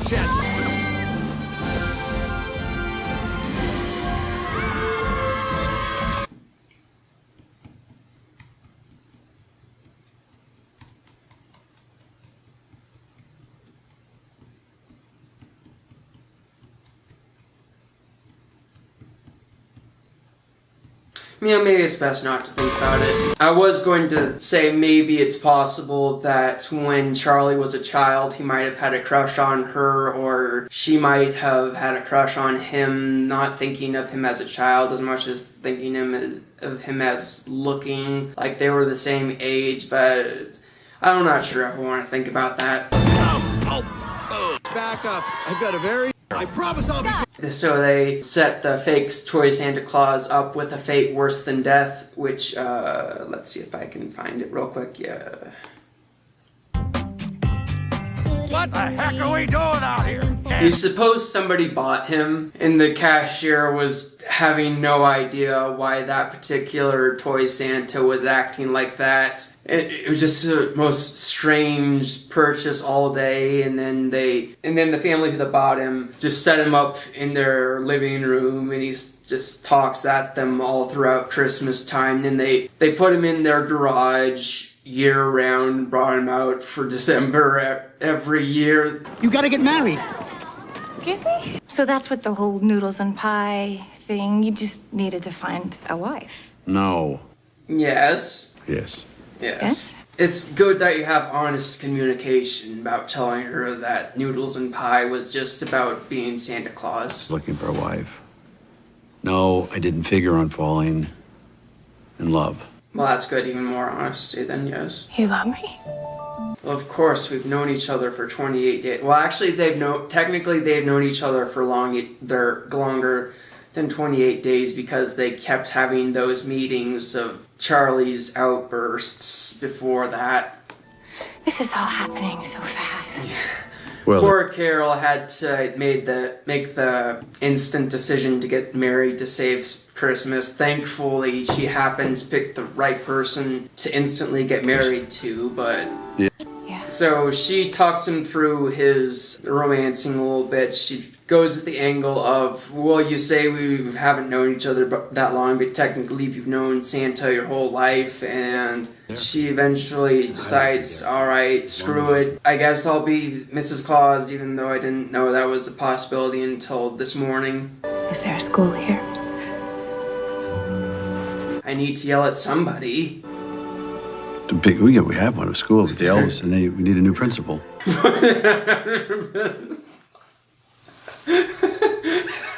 He didn't even know that there was a school for sure until Bernard nodded at him, and they just said that we need a new principal. Whoever the actual principal was probably here watching this, finding out that their job was taken right underneath their feet. Would you be my wife? I will. Thank you. I've got it from here. Mother Nature marries him, and then Carol is the only person who's not happy about him gaining 200 pounds. Nothing tropical. You do not want to see this in a Speedo. Oh, look at her smiling through the pain. I guess somehow they still met their deadline of having enough toys despite the fact they spent the last few weeks doing nothing but produce coal under Dictator Santa, but don't think about it too much, I guess. So, is that all the romance we have to talk about here? She does this number, which... Thankfully, she didn't look like that in the Santa Claus 3. That was one good thing about the Santa Claus 3. We've already talked about Toy Santa's fate worse than death, so I guess we're done here. Like I said earlier, maybe Scott is the one to bring back some of that hopefulness that she's lost. I guess technically that was Charlie who was the one to bring back the hopefulness that she lost when he gave her that seeing isn't believing is seeing speech and getting her to believe in Santa Claus again. The Santa Claus 2 probably has the best romance out of the trilogy. At first they have good chemistry of being antagonistic, then they have good chemistry of getting to warm up to each other, and they have good chemistry of small talk on their dates, or kind of a date. They have a good way of evening each other out, and he has this good way of refiguring her out, I guess, and realizing that she's not the heartless monster he's been thinking of her as, and her, of course, figuring out that he's actually a nice guy. Poor Carol had to make the snap decision to get married so soon, and then her husband instantly puts on 200 pounds. Welcome to Couple Reviews, where I don't really think I need to redeem myself from the last episode. Previously on the romance in the Santa Clauses, at long last Cal has found a woman who's not off-put by his weirdness. Sandra descends further into madness with her horse friends, and Carol tried to make Scott the lesser one in the relationship. However, they're about to get sucked back into the Santa Claus life because elves are disappearing at the North Pole because Simon can't do his job correctly. Okay, so that's... what? Well, I knew he was going to be in this series from the trailers. I didn't think that he was going to be this reveal, though. Alright, Bernard is back, and that's the big reveal that the last episode is building towards. What's with all the theatrics, and why do you look like an old man? Well, I met someone, a human, so I made the jump and gave up eternal youth as an elf. Gave up eternal youth. I've never liked that trope. Why do you need to die with the person you married? Why can't you just have a long, happy marriage, and then when she dies, you can have another long, happy marriage? Why do people think it's so romantic to say, if I'm gonna die of old age, you're dying with me? It is nice that we finally got an explanation for why he wasn't in the Santa Claus 3, I guess. My nifty little clicker. Works on sea lions, too. Whoa, it's great to see you. Look great. Well, that's overpowered. You're the Santa that fell off my roof. So you're here to sue me or something? That night on your roof was not the first time we met. Are you rewriting the story of how he became Santa Claus? Scotty Calvin, the boy with the long list. You know, Santa doesn't bring you everything you want. If I get them for me, it's for Jimmy, and the doll's for Angela, the rosary for Sister Mary, and the slow cooker for my parents. Aww. Am I the first human Santa? I thought a human Santa could raise his family in the North Pole, and perhaps those kids would inherit the magic of the North, making the passing of the... What do you mean the first human Santa? Perhaps those kids would inherit the magic of the North, making the passing of the torch less up to the whims of a bunch of pompous ethereals. My kids don't have any magic powers. You sure about that? Well, we know that they do have magic powers. Cal can see visions in his sleep, and Sandra has super speed that allows her to catch up to a horse. Obviously, she does not have the magic ability to talk to animals. That's just her madness. So he is saying that Scott is the first human Santa Claus, so what were the other Santas then? Hey, no big deal. I was just with St. Nicholas. His undertaking injected true magic into the world, and from that magic emanated the world of claws and elves, ethereal beings who carried on the mission. So the other Santa Claus. The first time I heard that, I thought that the Santa Claus was always a human and the elves were manifestations from that human. But I think that originally Santa Claus was also a manifestation of the magic created by the original St. Nicholas. The other Santa Clauses were all ethereal beings that just popped into existence because of that magic. Each Santa was chosen to meet the challenges of the... What do you mean, chosen from what, then? The clauses were created to guide you. The Santa Claus, the Mrs. Claus, all of them. So what I'm hearing is that the contract clauses were created to guide specifically Scott or any humans that came after him. If we're about to hear that Santa Claus never actually died, then that would explain why the elves didn't share a tear over him. They even said in a previous episode that they're not allowed to discuss the Santas that came before. So it could be that they all knew he was intentionally retiring, so that's why they weren't broken up about it. Then they couldn't talk about it, which is why they didn't say a word to him when he got there. Well, most of them didn't. So if they're all ethereal beings who retired rather than died, that would mean that Scott isn't going to go to the Yuleverse when he dies, I'm guessing. Also, this does explain why Scott grow older and potentially die of old age, while the elves and witches and other legendary figures have been alive for centuries. If you lose your hope, you'll disappear. You can be as sad as you want if you wear one of these bad boys. Give her a hug or something. Disappearing. Why didn't you lead with that? I'm surprised the system is still working. There must be some magic source from within the North Pole. I just can't figure out where it is. Oh, okay. Oh, wow. Mom's Christmas. I was decorating for Mom. Mom's bed. You know, she once told me that she wished she could bottle that Christmas feeling so she could use it on those other days that get you down. I know it's July. I just needed it. Oh, he's been doing this Christmas every day thing in the name of what his wife wanted. Aww. Long story short, I retired too soon. I hired the wrong guy. I've got to go back to the North Pole. But we were finally going to have Christmas together. It's not that weird for families to celebrate Christmas on a different day because they're too busy on December 25th. All the clauses, all of them were created for us. So I was the first Mrs. Claus. I didn't ask. Of course you didn't. So what you're... Of course you did.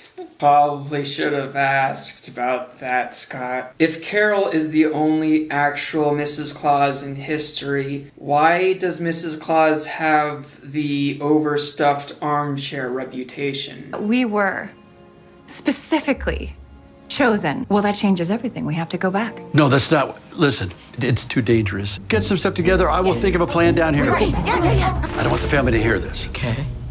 Going to the North Pole, we're going to stop Simon. Scott, what are you doing? Why are you going behind your wife and kids' back like this? They wanted to come help you, and for all you know, there's no danger to keep them out of. You don't know that Simon will be too dangerous for your family to be around. But I kind of need to find Betty first. I've realized she's the most important one in my life. Aww. And for a while, he's thought that Scott was the most important person in his life. But of course, now that he's had time with just Scott and no Betty, well, then kind of puts things in perspective now, doesn't it? Where's Dad? I think he left us. I'm gonna kill him. Oh, well, no, Mom, you can't kill Santa. Yeah. Because then you'd become Santa. And how would that work? Huh? I'm gonna kill him.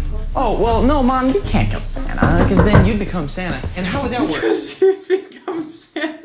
We couldn't have you become Santa. That's obviously the only reason you can't kill your husband. Is saying that like it was a serious suggestion and also like it's a funny thing that would happen. Hi. Hey. Hey.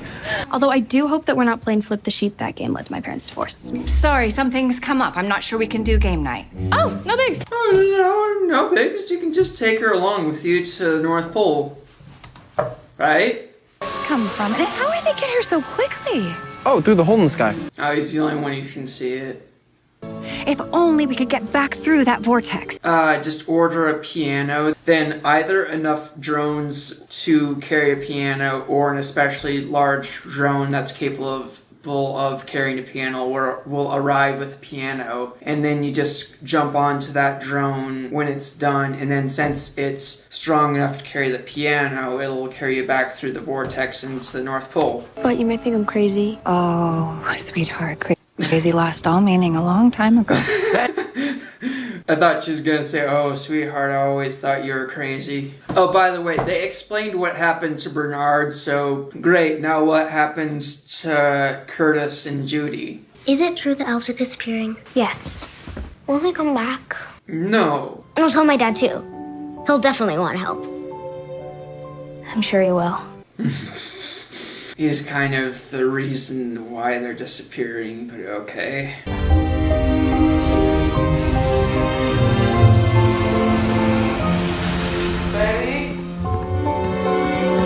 Betty? Does the North Pole have swords in a Ronin costume for Noel? So I have to go away for a while, and I can't tell you where, and I'm not sure when I'll be back. No!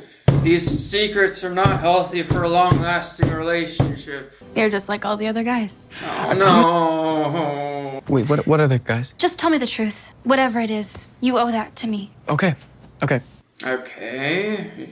My dad is, or was, but might be again, Santa Claus. Wait, yes, but you need to have some sort of proof. Goodbye. Stay up on Christmas Eve. Santa will come down your chimney, and then you'll see it's really my dad. So why would he come down my chimney? To give your little brother the looky Funko Pop he wants? How do you know that's what he wants? That kind of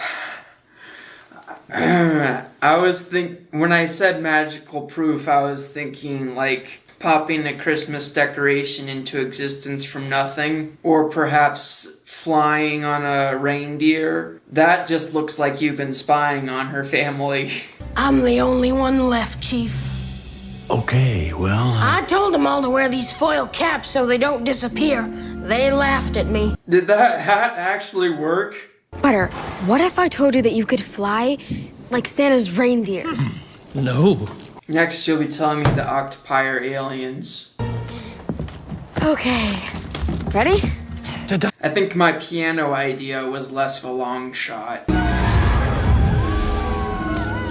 They are definitely hallucinating in the storage closet. Not a bad episode. I think I liked the last episode better. I think Cal didn't handle that very well with Riley. Yeah, Riley. Literally all he needed to say was, family emergency, I'll be back in a few days. He didn't have to say, there's something big I can't tell you about. They even could have gone with that, we're too busy on Christmas, so we're gonna celebrate it on a different day thing. And then invited Riley over to their house on their rescheduled Christmas. That would have been perfectly fine. And again, that proof he tried to use was full of holes. And if his dad doesn't come down the chimney, or if she doesn't stay up to see him, then she's going to assume the worst. But before we get into Santa Claus 3, I want to talk a bit more about that episode. We now know that Scott was picked to be Santa Claus. It wasn't just an accident, which... I mean, on one hand, it's kind of weird that a guy as cynical and unbelieving in Santa Claus was chosen to be... He was a divorcee, by the way. It's kind of weird that he was chosen to be Santa Claus. But on the other hand, it does make sense with reasons that they didn't point out. The reasons they cited for Scott being chosen to be Santa Claus was this scene of him as a child wanting to get presents for his family, which isn't that unique. If I was tasked with explaining why Scott was chosen to be Santa Claus, I would say, well, he has experience at a toy company in upper management, so he could be a toy designer at the North Pole and also have management skills that would carry over to leading the elves. And also he has experience as a father, so he would be able to apply some of the elves aren't children, but they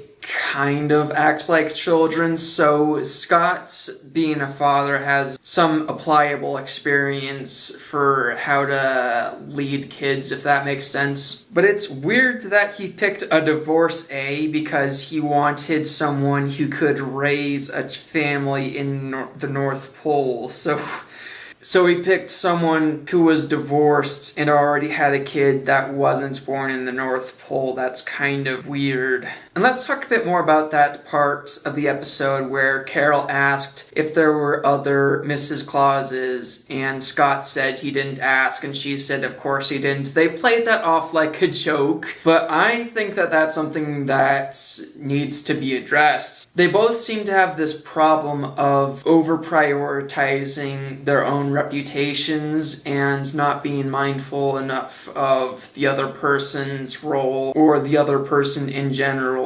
And Carol was saying, I guess we'll go back to the North Pole even though we've got a good thing going here, at least she does. But there's no discussion of maybe we could split the time back and forth. They just teleported Scott to the North Pole, so it'd be pretty easy for them to set up a system like this. It seems like Carol has just... How do I put this into words? Carol was so easy to be convinced to go back to misery, as if she felt like her time in the real world was too good to be true. It was like her thinking that was reasonable for her to give this stuff up because it's her lot in life, I guess, which screams of unhealthiness. I really hope that they address this stuff in episode 6 and come to a conclusion that everyone's happy with. Santa Claus 3, The Escape Clause. Now, you've probably heard people say that this is the bad one, but what you probably haven't heard is there's actually a lot of good ideas in this movie. They weren't executed well, but they were not too bad ideas. Like Martin Short as Jack Frost, that's not a bad idea. Having the in-laws come over to the North Pole and convincing them that it's Canada, that's not a bad idea. Having most of the film take place in the North Pole, that's a pretty good idea. And you had us sit and coach. No, that was first class. And I got a chance to sit next to Tony Bennett. No, these two, let's back up a bit. So the inciting incident of this movie is Carol has been missing her parents and wants to see them again, so Scott goes through this rigmarole of bringing them to the North Pole while keeping up the cover of him being a toy maker in Canada. And also, Jack Frost is trying to get Santa Claus's job. Of course, the reason why Carol hasn't seen much of her parents lately is because she's been at the North Pole and that's been kept a secret from her parents that Scott is Santa Claus. And there were bears? Yes, and it was freezing. And it was freezing weather? Yes. So right about now, you're thinking, wow, they seem pretty unhappy with each other. They're probably going to reconcile their problems by the end of the movie. You would think so, wouldn't you? You would think so, wouldn't you? That's a very reasonable thing to think, that they would reconcile their problems. But things only get so much worse for them, and then they get very bizarre and uncomfortable. Now, there is a very funny line here that I've got to shine light on. These people are short. What's the deal with them? Have you ever been to Canada? No. This is what Canadians look like. That's hilarious. They try to gaslight them and telling them that this is Canada and this is how Canadians look. So Jack Frost tries to sabotage the North Pole because he found out that Santa Claus can make it so he was never Santa at all, leaving a job opening, so he's trying to stress Scott into quitting. But there's something worse we need to pay attention to right now. I've never seen anything like that. You're so adorable. You divine little kitten, you. Jack Frost, nibbling at your nose. Oh, I love it. Oh, it gives me chills. What's going on over here? Your mother is fat! Yeah, what's going on over here? Would you like to be my elf? Huh? You heard me. He tries to play that off as auditioning her to be his elf, but we all know what was going on there. And she seemed very into it, despite her being a married woman and all. Hey, what happened? Oh, nothing, except that you didn't tell your in-laws that your ex-wife is spending Christmas with you. More secrets. More secrets? Have you had long conversations with him in which he could explain the dynamic he has with his ex-wife? Oh, by the way, she doesn't look that bad with her hair like this. I don't know why she's suddenly having her hair in a bun in the Santa Clauses episodes 1 and 2. Carol is feeling neglected by Scott, who has very legitimate reasons to be busy, which she's kind of in this position where she understands why things need to be the way they are, and yet it still hurts, which that's not really a bad idea, but is in this movie. Let's go back to this scene earlier. By the way, Carol is pregnant. I haven't mentioned that in this video up until now. Come here. Come here just for a second. Come here. Scott, come here. That was a nice representation of him being split with her in Christmas duties. No more gifts. You already gave me a birthstone necklace. I've admitted that she's wheel. Well, this is not for you. This is for the baby. So that is a clever way of figuring out what it would be like for someone to be married to Santa Claus. Probably a lot of gifts. So much so that she would be asking for less of them. Remember how I said, unfortunately, it's in this movie? Well, let me give you a sample of the type of jokes in this movie. Help me. Help you. Help you. Help you. Help me. Help me. Help you. Don't be nervous. Don't be nervous. Help you. Help me. Help me. Help you. Help me. Help you. So you can see how those good ideas have gone to waste, obviously. And I will point out that I do hate when characters break up between films. So there is an effort to work with the fact that they're married in this movie, which I appreciate, even though it's in this movie where the jokes don't land and there's some bizarreness to it. Well, there's some of the not good type of bizarreness. We'll get more into that later. Care for some company, Mrs. Claus? Not from you, Mr. Claus. Why not? Because you can't spend time with me and get the toys ready, and I understand completely. That is nice of her to understand that and being able to roll with the punches. Family. Family? We are your family, right, Elves? We're her family, right? We love you, Mrs. Claus! Taller family. There's multiple ways to take that. It kind of sounds like the elves aren't good enough for her, but when she says taller family, I feel like there was a better way to phrase that. What she should be trying to articulate is that she still misses her parents even though she has the elves, which she loves, but it sounds like she doesn't actually care for the elves that much when she puts it like that. Human family. Oh, sweetheart, anything but the tears. And she should be articulating more that she does love the elves. The message that she's sending is that she wants humans. She's forgetting the part where she also loves the elves, if she does love the elves. And if I didn't want to be with you so much, I would go home, but I can't have it both ways. Wait a minute. Maybe you can. That's good that she's willing to put up with a lot of stuff to be with him, and it's good that he's wanting to make things better even though she was resigned to her fate. Have it both ways. SOS. Secret of Santa? The closely guarded secret of the North Pole's true location could be compromised, and Christmas, as we know it, will cease to exist, crushing the hopes and dreams of the world's children and extinguishing the joy of Santa's magic forever! Aren't they fickle that they run on the belief of Santa, and yet they also don't want the secret of his existence to be common knowledge? Also, they say the secret of their location as if everyone doesn't know that Santa lives in the North Pole. Well, according to the legends, I mean, if they know that Santa exists, they know he lives in the North Pole. But you know what I mean, of course. You're intellectuals. You always know what I mean all the time. You know, I cannot imagine how hard it must be keeping such a big secret from your folks. Do you ever find yourself wondering if it's all really worth it?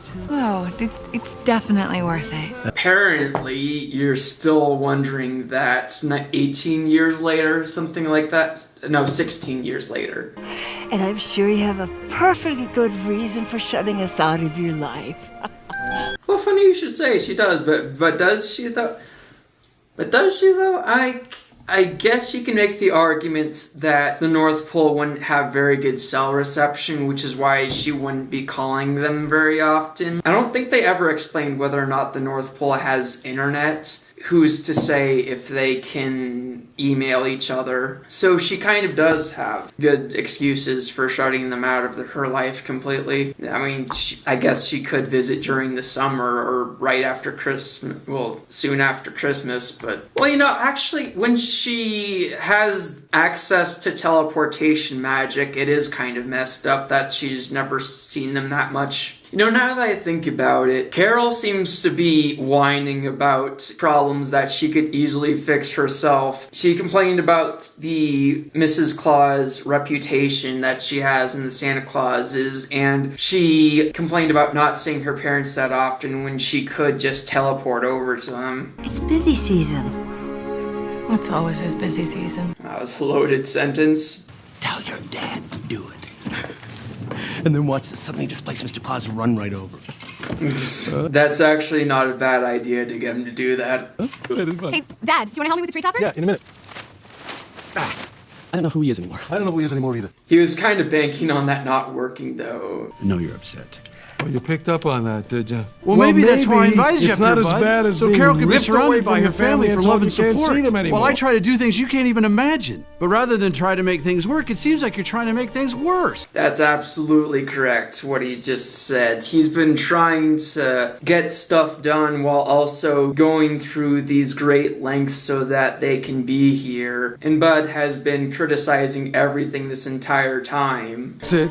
We're leaving. What? And rather than try to talk things out anymore, now that he's been shown up and can't argue, he just leaves. Maybe you're right. Maybe you shouldn't have come. Well, based off of what he's seen from them, Maybe I should never have come either. well, come on, Carol. You know that your parents are horrible. Now, Jack is pretty slick in how he arranges all this drama with them to get Santa into his lowest low. So he tricks Santa into saying that he wishes he was never Santa at all while holding the snow globe. And he rewrites history so he was the Santa the whole time. So now Scott is in this alternate timeline where he was never Santa and Jack Frost was this whole time. No.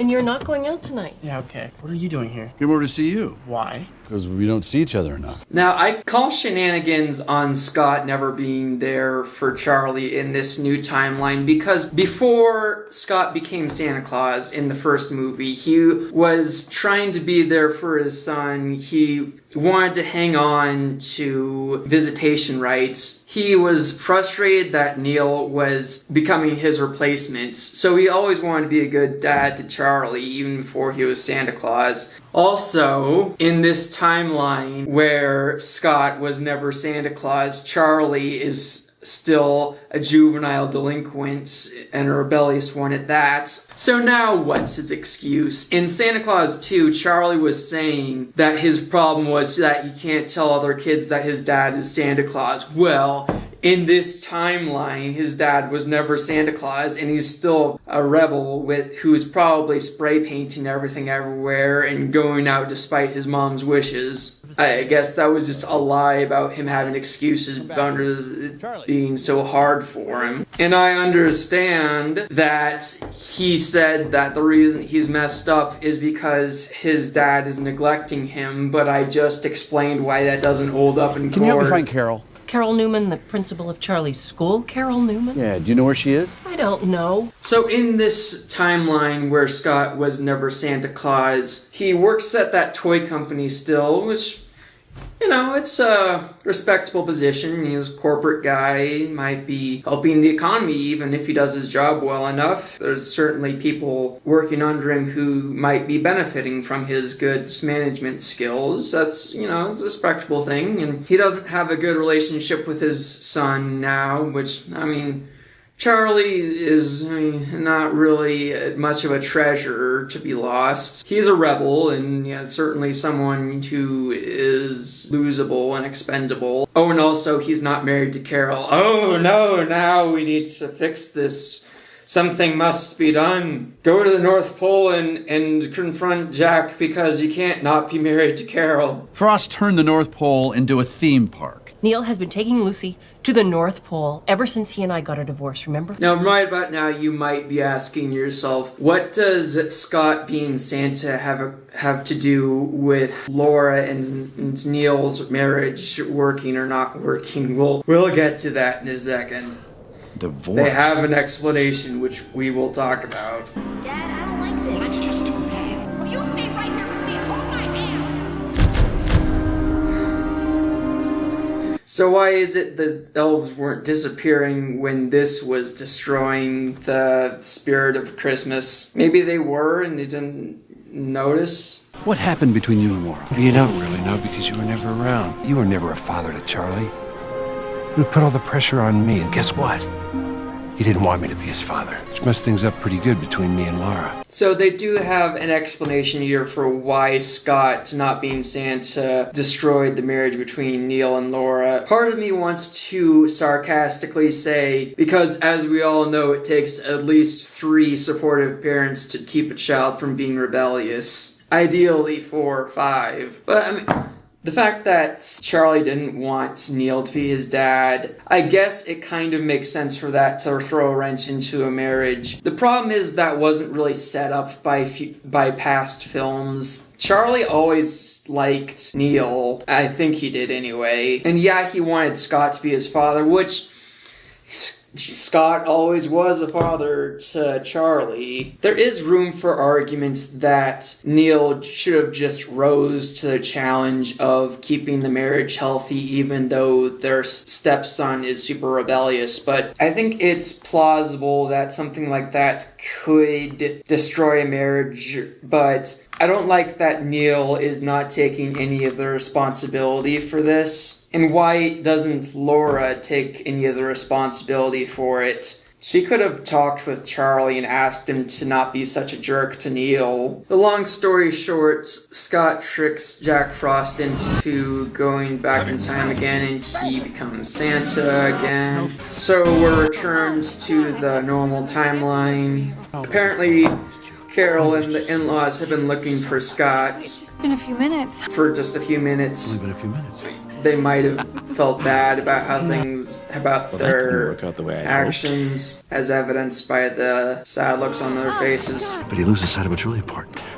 A woman falls in love with him. So Scott was sent to this alternate timeline in which he was never Santa, and one of his biggest things was, oh no, my family has drifted apart, and oh no, I'm not married to Carol. He hasn't been balancing Santa Claus with Carol as much, and he wants to do that now. He wants to put Carol first. Not being married to Carol was probably the worst part of not being Santa Claus. So Scott shows them that he is actually Santa Claus. Do you remember how I said that things only get worse with them and it gets bizarre and uncomfortable? We're getting to that very soon. Hi, bud! Sylvia! If you're keeping track, that is the second legendary figure that has blatantly flirted without objection with Sylvia while she's married. Well, hello, Santa. This is a blast. Mother Nature. Buddy is literally falling in love with someone he just met at first sight while his wife is 10 feet away from him or less. Lucy saves her parents by thawing Jack Frost, and how does she do that? By giving him a warm hug. Miguel, dos platos de nachos, por favor. What's happening to me? But they told me it couldn't be done. They didn't know about magical hugs. Why did they, whoever they is, I'm assuming the experts on this magical stuff, not know about magical warm hugs? Those effects did not hold up, by the way. And I'm not even an expert at criticizing CGI. Why are Lucy's hugs so magical? I don't know. It's not like she was born at the North Pole or have any blood relations with the legendary figure. I mean, she's kind of related to Scott, but not by blood. Now we've come to more uncomfortableness and bizarreness, and not the good kind of bizarre. Just watch this.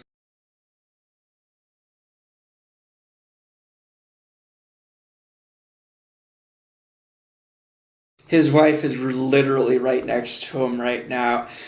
I'm kind of getting the vibe from Buddy and Sylvia that they're pre-divorcees. You can kind of get the vibe that this series has accepting views on divorce. It seems to think that it was best for Scott and Laura to get a divorce, so then maybe it'll be the best thing for Buddy and Sylvia to get a divorce too, maybe, is what they're trying to say. They don't really spell it out that they're going to get a divorce, but they have not fixed their animosity towards each other. We named him after his grandpa. That's right. Say hello to Buddy Claus. They literally named their son after this guy.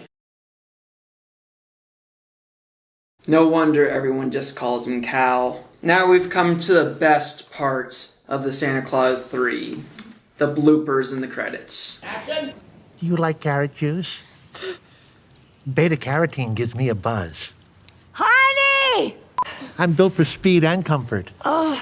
Why did they not keep her cry for help in the movie? It seems like she's actually uncomfortable filming this.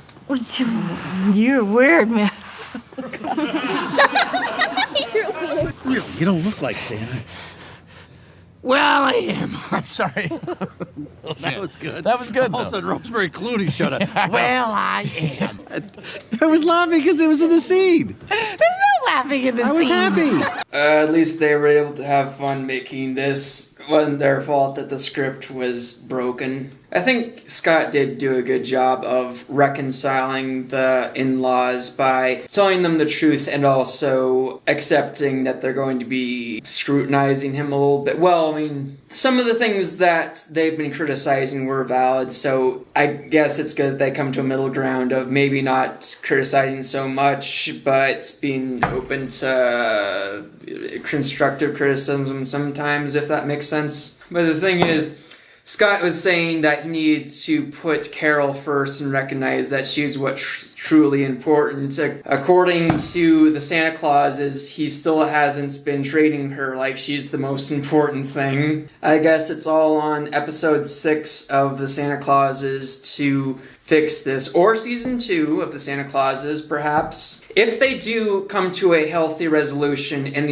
episode 6, I will say that retroactively makes the stuff that came before good writing. If they just leave it like that, then that's a problem. Just doing that for jokes and calling it quits would not sit well with me. Hoping that there's another season because I'm liking this. It's funny. I like Cal's character a lot. Wishing for more depth with him and Riley. Part of me doesn't want this series to end until Sandra gets a love interest.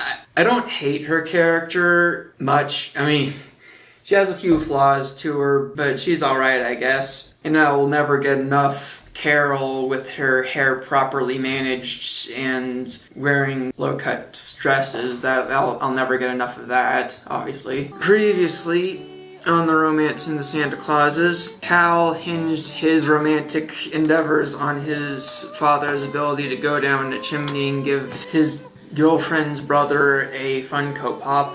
Scott and Carol still won't treat each other like equals, and they made the horrible mistake of trusting Sandra's madness instead of ordering a piano. Oh, I cut it out, but Simon locked up Scott in the last episode. At least I won't have to watch this intro anymore. I didn't think to say this in last episode, but Santa Claus number 13 was talking about Scott having a child who would inherit the Santa Claus mantle, but Charlie already said no. Cal has nightmares about being Santa, and Sandra is in need of psychiatric attention, so who among them is gonna be Santa next? I just let the love of my life fly away. It got so dark. The year 1691. No. You're probably wondering what happened to my eye. No. Well, I want to know about his stories of losing his eye and losing his true love. Wish you a Betty No, Christmas. it's not all that. And a Betty New Year. Oh, maybe you could find someone else who doesn't have a list of replacements for you and doesn't make you scream or tickle you for 2 weeks straight or forbids you from calling her honey bunch at work. I can sense it, but I feel he's trapped. Trapped?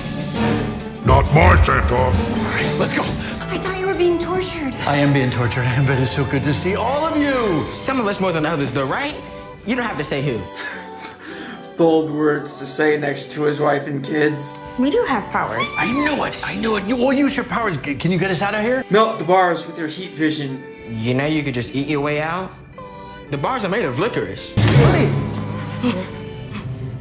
Your dumb hat didn't even work. You're still here. I think what was really happening was the elves were disappearing because they lost all hope, and he thought that hat was working, so it gave him hope. So in a way, the reason the hat worked is because it gave him hope, and lack of hope is what makes elves disappear. Kind of like Elsa's gloves, in a way. Foot soldiers? I saw it in the trailer that they're bringing back the toy soldiers, so they didn't destroy the toy soldiers after Santa Claus 2. Not bad. Thank you, everybody. Easy as pie, right? That was not as easy as pie. I mean, I need about 10 minutes. You didn't have to swallow it? Really? I'm getting hungrier. I like it. It's close by. I can feel it. I know, me too. I was just thinking about that.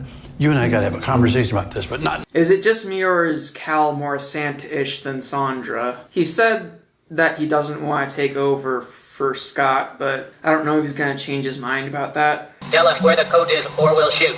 Do they actually have bullets? It might just shoot candy corn or something. Oh, I remember you and your dumb faces. Are their colors different? Give me a second. They look like they have a lighter shade of blue in the Santa Clauses, but it could just be that the way they filmed or color corrected the Santa Claus 2 was just darker. Nothing to worry about. This unknown woman poses no threat. Unknown woman. Do you know who I am? That was a little bit disappointing. I understand that Carol doesn't have martial arts training and it's hard to do choreography with those bulky body suits that they have, but I was hoping for at least like grabbing a crowbar and shattering their plastic bits. That would have been cooler. You get built and then you wind up at the North Pole and you think you hit the jackpot, but... It's okay, little buddy. Daddy, are you the bad guy? Yes. It shows your favorite Christmas memory. That's the first Christmas after Mom. Your favorite Christmas memory is the first one without your wife in it? We were together. That's when I knew we were gonna be okay. Can you ever forgive me? If you give the coat back to the real Santa. You mean this coat? Well, now she'll never forgive you because you can't give him the coat. And I took that gift, and worse yet, the gift of this beautiful family in the magic hair, for granted. Oh, Scott. I did. We tried. On your left. So did the orb only get filled with darkness in the first place because of how crummy things were with his family? And it was all the Santa. That's what he said. All men. Uh-huh. Wow. That better just be a joke and not them actually complaining. Because why would these writers put in an all-male Santa history and then complain about it?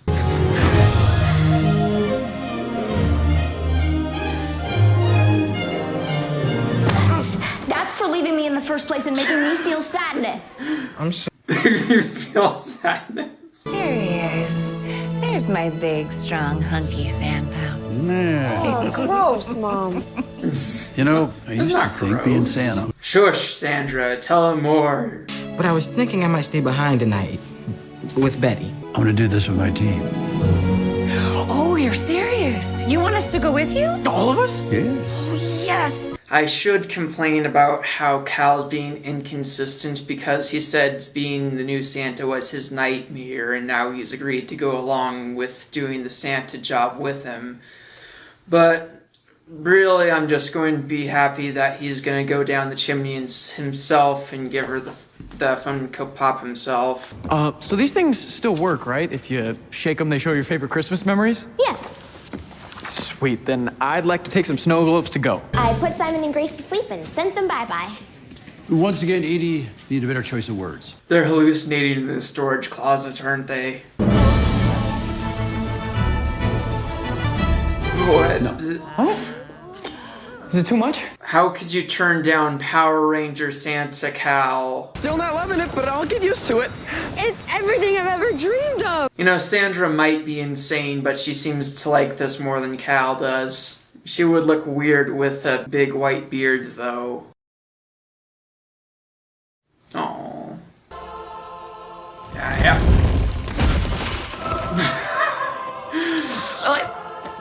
Cal? That fireplace needs... I blacked out for a second. I was not looking at the fireplace for a second. That fireplace has to have to appear out of nothing or else his story has plausible deniability. Oh, yep, yeah, it did. Just a confused old man looking for his home. Buddy, Calvin, what are you doing? My dad didn't tell me that this was your house. Scott, you could have come down with him to vouch. Morelli? For your brother. You know, I've thought about this a bit. The North Pole creates the presents that it gives to children, obviously. The thing is, in this modern era, children wouldn't ask for generic things like a toy truck or a bicycle, well, for the most part. They would ask for specific stuff like a toy from a TV show that they like, or a video game, or a Funko Pop. And the fact that the North Pole supplies that either means that they're in cahoots with the toy manufacturers that create the stuff in the first place, or they're the world's largest bootleggers with zero regard to copyright. I mean, if they give it away for free, I don't know if that's... I'm not a lawyer, so I don't know if they would be violating copyright laws if they were to create a Funko Pop and then give it away for free. I mean, I know that if they create video games or DVDs, that would be considered pirating. I can't believe you. I don't know what to say. Poinsettias are my favorite. Am I understanding correctly that she doesn't believe his dad is Santa and she thinks she's crazy, but the fact that he brought her flowers makes up for it? I saw her today at the reception. Finally, some magic with no plausible deniability. We made it. That was a nice fake out with her saying she doesn't believe him. That was his first kiss, by the way. Remember to make sure she didn't remember? Did you remember? Yeah, No. I remember. You didn't, did you? You didn't, did you? Your future with her depends on you not wiping her memory. Yeah, I remember. What could go wrong? Well, telling Carol the truth that ended up paying off in the long run, so... Okay, what's so funny? Everybody's waking up now with something they didn't ask for under the tree. Right, because people were getting the stuff that they asked for with Christmas every day, so they had to give them different things. They gave everyone a magic snow globe that, beyond all reason, is able to show them their favorite Christmas memories. And they think the biggest threat to the secret getting out is Cal telling his girlfriend the truth. That was a perfect timing for that love of his life to come back.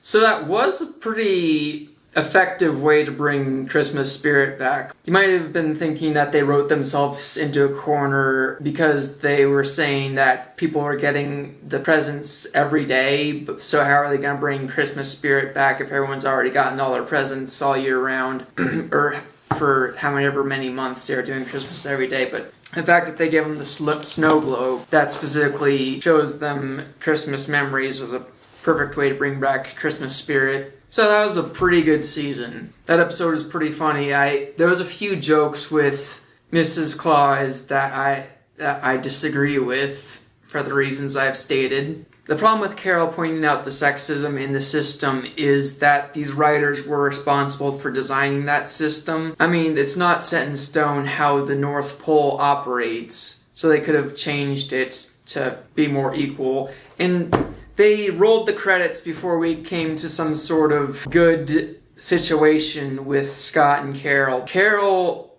still... Wait, no, that's not true. Well, it's kind of true.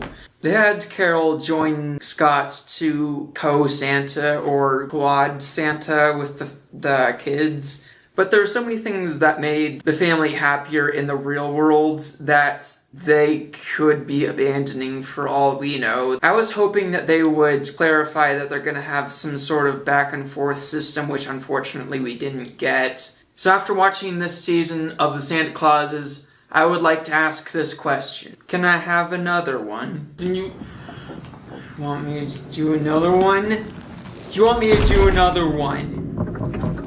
You want me to do another one? I feel as though this is a little bit unsatisfactory. Well, not to say it was bad, it's just... I feel like that ending was a middle ground between if we don't get another season, it'll be okay-ish, and we need another season to fix this, if that makes sense. It was a terrible mistake for Scott to not have the kids be in the real world for so many years because they weren't meeting other kids their age. Well, they weren't meeting humans their age. So to have this season end with them living in the North Pole again doesn't spell out an acceptable state unless they... Well, I mean, Cal seems to still be dating...